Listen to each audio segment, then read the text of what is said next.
I cannot believe how much this changed my art practice so quickly, and it almost kind of came together by accident. I was looking at these other artists and was like, this is amazing, I want to be like that. But when I really thought about it, I was like, oh my goodness, that is so much work that I do not want to do. So I'm going to explain it before I share an example so that you can be thinking of your own ideas before I input mine. Although I think it will also be helpful for you to see examples, to have ideas and know a little more concrete what I'm talking about. I really just wanted to be clear on what direction I wanted my art to go in and what I wanted to do with it. And here's why, because I was looking at these other artists and was like, this is amazing, I want to be like that. But when I really thought about it, I was like, oh my goodness, that is so much work that I do not want to do. So for example, craft fairs. Yes, maybe at some point I would like to do that, but I first need to actually build up enough artwork to showcase and display in a beautiful and inviting way. And I also would have to get together pricing and how to accept money, establish customer service things, like how am I going to deal with it if a customer wants to make a return, blah, blah, blah, like just so many things. And so I realized I am not at that point in my art journey right now. So I already do this with photography, and so that's kind of why I think about it from a business perspective, even though I'm not really actively selling my art. And so that's kind of why I think of mission statements and that kind of thing. But really, I just wanted some guiding principles to help me not get derailed and distracted by what other people are doing. And so a lot of these were things that I was already doing and that were already being incorporated into my art, but I just needed a reminder. So I want you to think about those types of things, and I'm going to give you some examples. And I just sat down one day with my journal, pen and paper, not a phone to distract me, but of course you can do it on your phone. Maybe you are less distracted than me, but let me see, 1, 2, 3, 4, 5, 6, 7, 8, 9, 10, 11, 12, 13, 14, 15. I was not trying to list 15 things. And even as I wrote them, I would kind of be making edits to them and really honing in on the wording. And then I was like so excited about them that I typed them up. I wanted them somewhere I could see them each day. And I call them daily tasks, but that doesn't mean I'm actively doing all of them every single day. I just want the daily reminder. I have it sitting on my desk now, and I really do read through it. Sometimes even when it's not a work day for me, it's just beautiful. It's in my living room. I just have my desk set up in there, at least temporarily. So here are my examples. And some of them are so funny, and I'm going to explain them, and you can reword them for your own life. I'm trying to decide, like, would you also like to just have mine as a printout? Let me know, because I can make it available for you. For free, I would just, it would say Watercolor with Megan on it and whatever. So let me know. Okay. They are in this order because I put it in a way that looked visually appealing. So it's not like, oh, this one's more important than that one. And I also changed some of the wording to give me fewer words so each one could have its own line, but I still knew what I meant. Okay, so the first one is add beauty to the world, which as an artist, I mean, that's almost a given, but I mean, there are different kinds of art. Some art you want to make a statement and maybe change the world through your art. So you could say something like that instead. But the reason I put this on the list is because I need that reminder. I so often forget that adding beauty to the world matters and that it's important. Even though I know it and believe it, it's easy to be like, that's so superficial and not important, and we need to focus on these other things. But I mean, I can experience from my own life, and I mean, I believe there are studies and stuff to show this too, but I haven't like researched all of that. I just believe it. And so that's kind of what I do and how I live. But I can see a difference when I'm in a beautiful place versus a place that I think is ugly, and it has an impact on me. So I want to add beauty to my world and other people's. And next is celebrate the success of others and cheer them on. And I just love this because it makes me more intentional to do these things even more, even though I'm already doing them. And so, yes, I do mention other art channels on mine, but it's also not like I'm just saying things to cheer people on. I am genuine when I'm saying if I like someone's art, I mean it. I'm not just going around telling everyone I like their art. But if I do find an artist that I really relate to or appreciate, I want to let them know, especially if they don't have a huge following. I want to be that encouragement, because if they have a huge following, they probably, one, already know, or they're not even going to see my comment anyway. But the other thing this does is it helps me fight off jealousy, because I don't want to ever get to the place where I'm just mad at someone else's success. I want to see their success as an inspiration that, oh, maybe I can have that same success in the future. And if I'm happy for someone else, then I'm happy. So that also benefits me, which may seem selfish and like I'm just making it all about me and self-centered, but I think you understand the idea behind it, and it is helping them as well. And I want people to be happy for me when I have success. I don't want them to be like, oh, well, she just has it easy. Like, come on. I have been on this journey for a long time. I think I'm 36.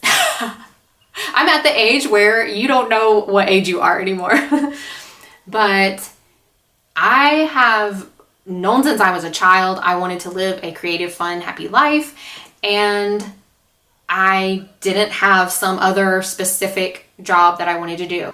But delight in the little things. Okay, let me just show you one. As the children scream in my yard. And it's not my children, because I don't have children. But I do love hearing people have fun and play and be happy. So you can't really tell, can you? That this has a light, and the light like bounces off. Oh, I can throw a clip in here. Should have just done that from the beginning. But anyway, that is just something very tiny that I am delighting in. So many times I will focus on little things that are bothering me, but I also want to focus on the things that just bring me joy and actually let the joy kind of sink in and overflow. And sometimes people are annoyed by that and they're like, you're too happy. I've just realized, well, I want to be happy, so let's just have more things that bring those small, tiny joys and actually enjoy them. Okay, all right, next is work to make tomorrow better for you and others. And I intentionally use the word work because sometimes as artists, or maybe I should just speak for myself, we just want to have fun and do the fun, easy things. And we just want to rest and relax. Or because we've like gotten burnt out, and so we're like, I'm not doing that again. But if we're working towards the right things and still taking those breaks and enjoying and delighting in the little things, then I think it is important to work hard, and don't forget that it's okay to put in the work to make your life and someone else's better. And I put the word to make tomorrow better because yes, sometimes we just want to sit and enjoy the moment, and we feel bad because we're neglecting our families and loved ones, but we also have work to do. And if what we're doing today can make it where tomorrow we do have more time to spend with our friends and family, or to make a nice healthy meal, then I think it's worth it, especially if it is something that is going to be even more long-term and benefit us not just tomorrow, but the next day and the next day.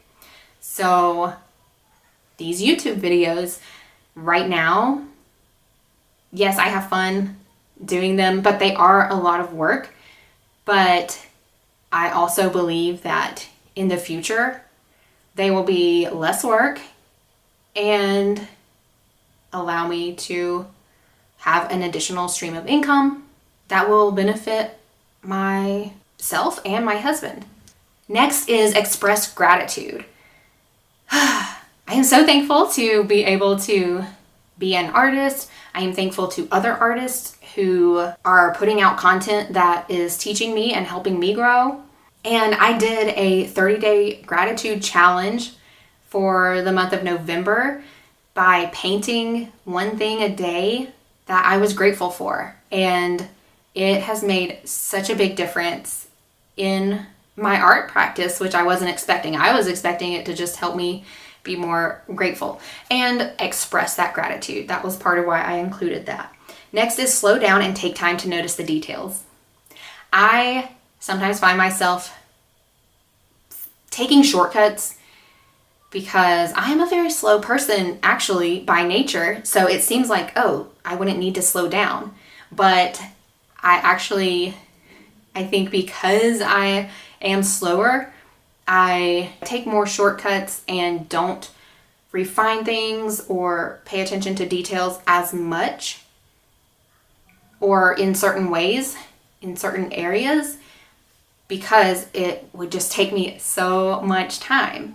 So I also need to sometimes pause and take a step back to look at and notice those details that I'm ignoring.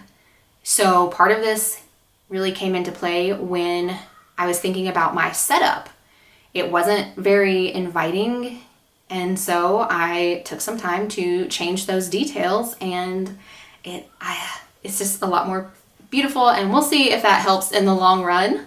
Next is create a mood, and this one I often forget, but it has helped that I kind of define my style. So I try to keep these 3 words, cozy, cheerful, minimalist, in mind when I am working on my art. But I also wanted to focus on creating a mood in my environment, but also in each painting or in each video. What do I want to convey and have come across? I'm still not perfect at this, but that's why I have this as a reminder. Next is try new things even when it scares you. And this is something I've been trying to live by for a while, that if it's both exciting and scary, then I try to push myself to do it. Because if it's just scary, I don't really want to have a lot of that stuff in my life, or it's just something I have to do. And so I'm going to do it even though it's scary anyway. But usually if it's exciting and scary, it's not something that I have to do. And if it's just exciting, then I'm going to do it, because why wouldn't I? Because it's not scary. So I've started to recognize those moments and those situations and do them anyway, because I've been on the other side of those and seen that those are some of the best things and best decisions I've made in my life. This also reminded me that it's important to try old things again that didn't go well, because later in your journey, you might be a lot better at it. So, for example, this YouTube channel, I actually started one over a year ago that had this same name, Watercolor with Megan, and almost no one was watching or subscribing or commenting. So I changed it to The Clutter Lady, because that was another topic that I really cared about and thought that I could help people with. And it actually started to grow a little more. But the idea of an art channel just wouldn't let me go. So I obviously started this one, but still I was hesitant for a long time and was kind of thinking it wouldn't go anywhere. But once I did it, this channel grew faster than the decluttering one had. And the difference was that I'd gained a year of experience and practice and trial and error and learning from other YouTubers about how to make good videos and titles and thumbnails. And I am so glad that I tried it again, even though it was really disheartening and gut wrenching the first time. But I knew that if I was coming back to it, then it was something that I really wanted to do. And I was just going to make it just for fun, for me, if nothing else. but I still kind of can't believe I tried it again. And especially that it worked or is working. I mean, I still have barely over 100 subscribers, but that's after only a month and a half or so. But if you are enjoying this and learning something from it, I would love for you to be one of my new subscribers. Next is use what you have. And I am so passionate about this. I also really don't like waste and everything. So while I do buy new products, I am more particular about them and I really put a lot of thought into it. And if I think I have something that can work, then I try to use it. And that goes along with my desk setup. My husband has a fold-up table and I just put this out there. I had bought like a $3 cloth that I wasn't really sure what I was going to do with, but a lot of times I want fabric for a certain project and this was cute and neutral. And so anyway, I put that over the table and I really like how it turned out. It's not a permanent thing, but it will do for now until I'm ready to get a new setup.